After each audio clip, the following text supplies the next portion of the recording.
दोस्तों हमारे English speaking की फुल कोर्स की इस नई वीडियो में आपका स्वागत है, खैर मकदम है, वेलकम है। दोस्तों आज की इस नई वीडियो में मैं आपको इरादे वाली सेंटेंसेस सिखाने जा रहा हूं। हम बहुत सारी ऐसे सेंटेंसेस बोलते हैं प्रेजेंट में भी, पास्ट में भी, फ्यूचर में भी, जिसमें हम इरादा करते हैं।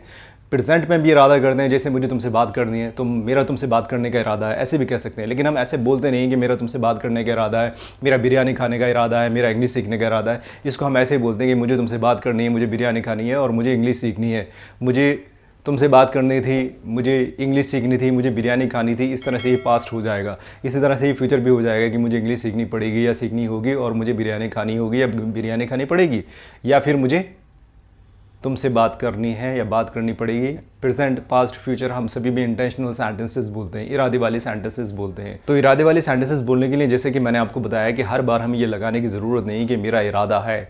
वो सेंटेंस का मीनिंग खुद ब खुद इरादा होता है। तो इन इरादे वाले सेंटेंसेस को भी हम हमेशा की तरह बहुत आसानी से सीखने जा रहे हैं। जी हाँ, ज़रा सी भी डिफ़िकल्टी, ज़रा सी भी मुश्किल नहीं होगी, हमेशा की तरह आसान आज भी। इरादे वाली सेंटेंसेस बनाने के लिए हमें हेल्पिंग वर्ब हैज़ टू या हैव टू या हैड टू लगाना होता है।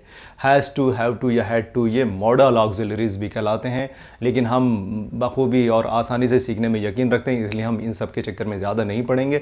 हम बस इतना जानेंगे कि हम इरादे वाली अगर सेंटेंसेस बनाते हैं तो हैज़ टू या हैव टू या हैड टू का इस्तेमाल कर लेते हैं सेंटेंसेस में हेल्पिंग वर्ब के जगह पर।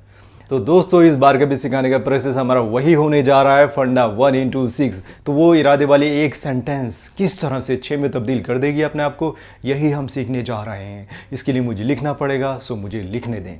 सो दोस्तों आप लोगों के लिए मैंने सेंटेंस लिख दिया और सेंटेंस नंबर 1 है, उसे लाजपत नगर जाना है। इसी सेंटेंस से हम बाकी की 5 सेंटेंसेस और बनाएंगे, तो टोटल सेंटेंसेस 6 हो जाएंगी।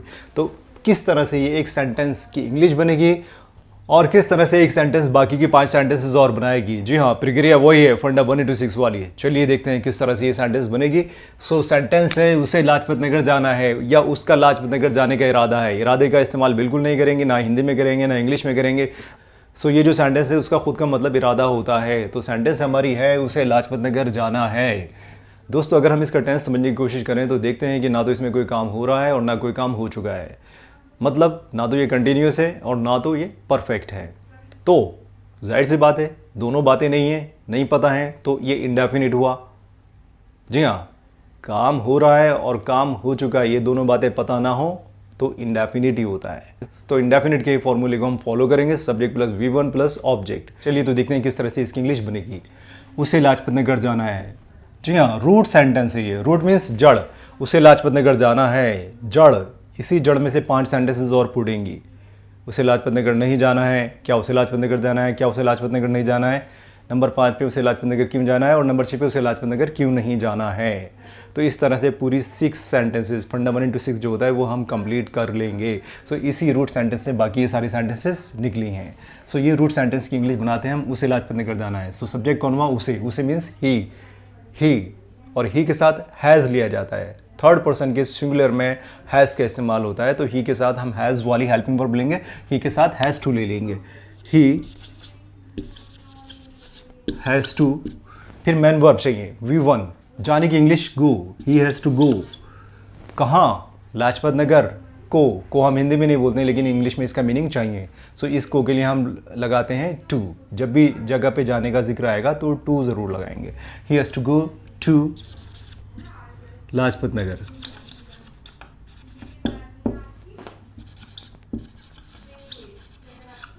और हमारी सेंटेंस पूरी हो गई। He has to go to Lajpat Nagar, उसे लाजपत नगर जाना है।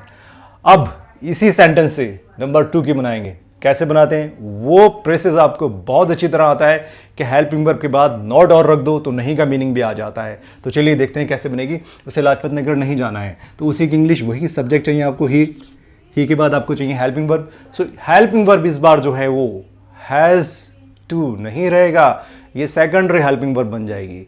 सो मेन हेल्पिंग वर्ब इसकी वही रहेगी जो प्रेजेंट इंडेफिनिट में होती है। सो प्रेजेंट इंडेफिनिट की हेल्पिंग वर्ब डू या डज थी, उसी में से लाना होगा एक, डू या डज। एक्चुअली ये होता डू ही है, बस एस और लगाते हैं तो ये डज बन जाता है, ई और पैदा हो जाती है इसमें एस लगाने पर। चलिए देखते हैं। ही हेल्पिंग वर्ब प्रेजेंट इंडेफिनिट के अनुसार डज। फिर हमें चाहिए नहीं की इंग्लिश नॉट, क्योंकि इस नॉट की वजह से ही ये हेल्पिंग वर्ब लेकर के आए हैं हम। नॉट की इंग्लिश बिना हेल्पिंग वर्ब के नहीं आती है। ही डज़ नॉट। अब चाहिए हमें इरादे वाली ये वाली वर्ब, ये सेकेंडरी हेल्पिंग वर्ब बन जाएगी यहाँ पे। So he does not. Has to करूँ या हैव टू करूँ, बताएं मुझे। हैज़ टू तो नहीं हो सकता अब, क्यों? क्योंकि हैज़ डर गया और डर के इसने अपने आप को हैव में कन्वर्ट कर दिया। सो ये हैज़ जो है वो कहता है कि अगर मेरे से पहले कोई भी हेल्पिंग वर्ब आ जाएगी तो मैं अपने आप को हैव में बदल दूंगा या मैं भाग जाऊंगा और अपना दूसरा भाई हैव भेज दूंगा। तो हैव आ जाएगा यहाँ पर। ही डज नॉट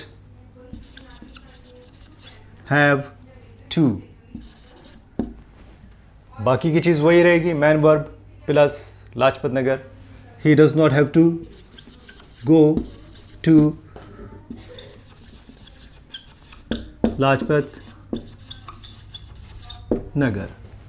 सो इस तरह से ये नंबर 2 वाली सेंटेंस भी हो गई कि उसे लाजपत नगर नहीं जाना है। He does not have to go to Lajpat Nagar. अब आते हैं हम नंबर 3 वाली सेंटेंस पे। सो नंबर 3 वाली सेंटेंस एक क्वेश्चन होती है हाँ या ना वाला, जिसमें स्टार्टिंग में क्या लग जाता है। तो इस क्या की वजह से वो यस नो क्वेश्चन बन जाता है और इसकी इंग्लिश बनाने के लिए हम हेल्पिंग वर्ब सब्जेक्ट से पहले ले लेते हैं, जो भी हेल्पिंग वर्ब होती है, राइट। सो क्या की वजह से ये क्वेश्चन बन गया। सो इसकी हेल्पिंग वर्ब वही लेंगे जो प्रेजेंट इंडेफिनिट की होती है। प्रेजेंट इंडेफिनिट की डू या डज होती है, तो ही के अकॉर्डिंग डज, फिर आपका subject he. Does he has to, have में बदल जाएगा have to. Main verb go वही रहेगा सब कुछ, गो टू लाजपत नगर। यहाँ पे कुछ भी नई बात नहीं है, सब कुछ वही है जो नंबर 1 पे हुआ है। और क्वेश्चन मार्क भी लग जाएगा क्योंकि क्वेश्चन हो गया। Does he have to go to Lajpat Nagar, क्या उसे लाजपत नगर जाना है। नंबर 4, क्या उसे लाजपत नगर नहीं जाना है। ये भी हाँ या ना वाला सवाल हो जाता है, तो इसके लिए भी हम हेल्पिंग वर्ब पहले ले लेते हैं।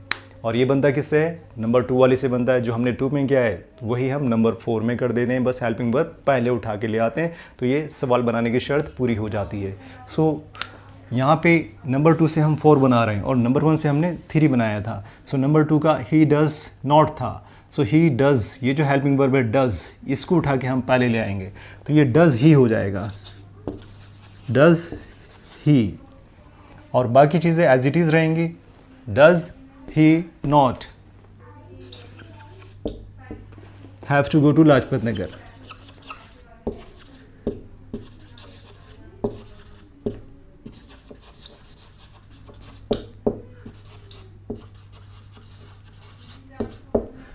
Does he not have to go to Lajpat Nagar.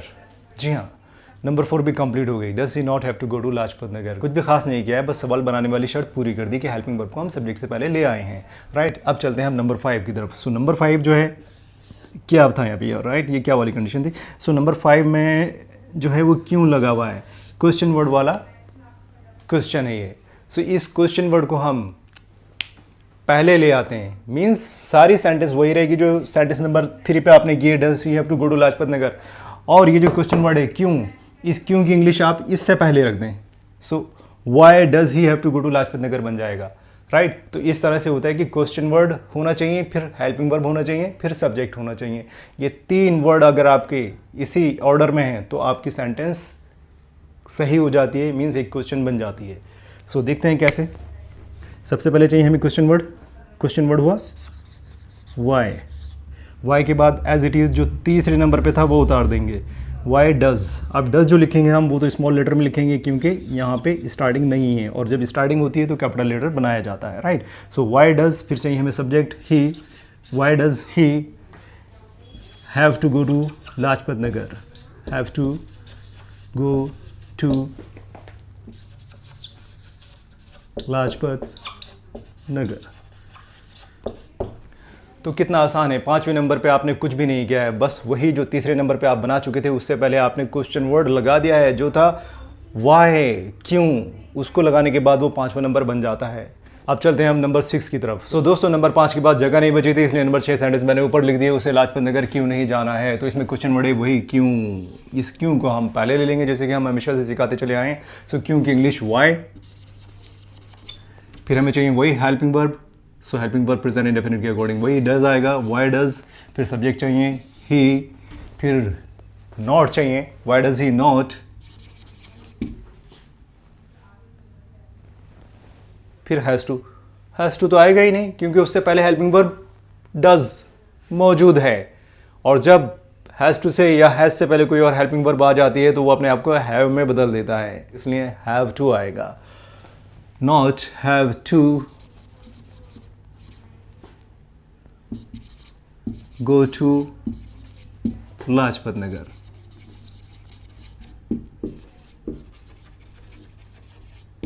Question mark. Sentences हमारी सारी कंप्लीट हो जाती हैं प्रेजेंट वाली।